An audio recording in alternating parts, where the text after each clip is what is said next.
two of my favorite things right now is basketball and Brawl Stars. Yeah, I'm pretty good at both. Have a good knowledge on both games, how they work. Today, I thought, fuck it, I'm gonna compare NBA players to what they would be like in Brawl Stars. And yeah, some of these there's no like rubric for these comparisons. It's just straight off my head, how I feel like, how they play, how people view them. But yeah, I think it's an interesting concept. We'll get right into it, I guess. Just waiting on this. Tyrese Halliburton is max. Tyrese isn't the most fast or shifty point guard by himself, but when he's running with his teammates, the whole team feels like they're playing a lot faster.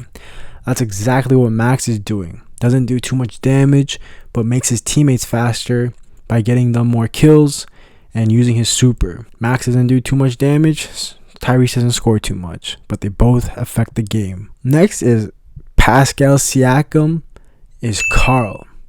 Pascal's go-to move is a spin move. And which baller is better example of that than a Beyblade himself? You know, Carl isn't too flashy. He's very consistent, doesn't do too much, has a nice little mid-range attack. And Siakam's nickname is literally Beyblade. So Mexican wrestler would be a good description for Draymond Green. Ability to create space and be a shield for teammates. Literally grabs and moves brawlers around just like Draymond moves and pushes people around with the screen, holding and wrestling players instead of playing the game. And just like El Primo, Draymond is known for throwing a mean punch.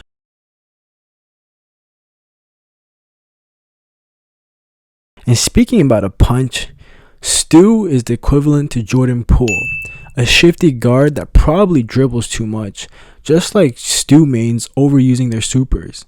These builds either completely win you the game or is the worst teammate ever.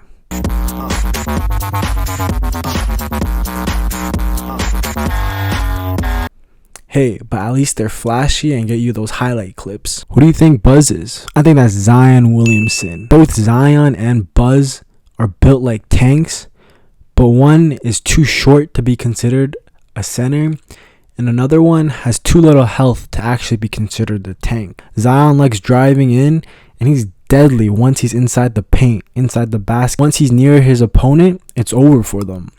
But the trouble they both have is closing in on that distance. Teams try to keep Zion away from the paint by forming a wall, and in Brawl Stars, most brawlers are just running away from Buzz once he tries to get close. And the last one, which is the most accurate in my eyes, the brawler that takes the most skill to use, goes hand in hand with the most skilled player in the NBA. February, 29 days this year. Extra day to celebrate Black History Month. Kyrie Irving. Kyrie Irving has all the tricks and weapons in his bag, but he only uses them when it's necessary. Just like being a successful Mortis, these tricks only come out. Just like being a successful Mortis, these tricks only should be used when necessary and not forced. But Mortis does have a lot of tricks. If you can have the patience, you have the ability to slice and dice through an entire team. Just like Kyrie Irving taking on everyone 1 versus 5.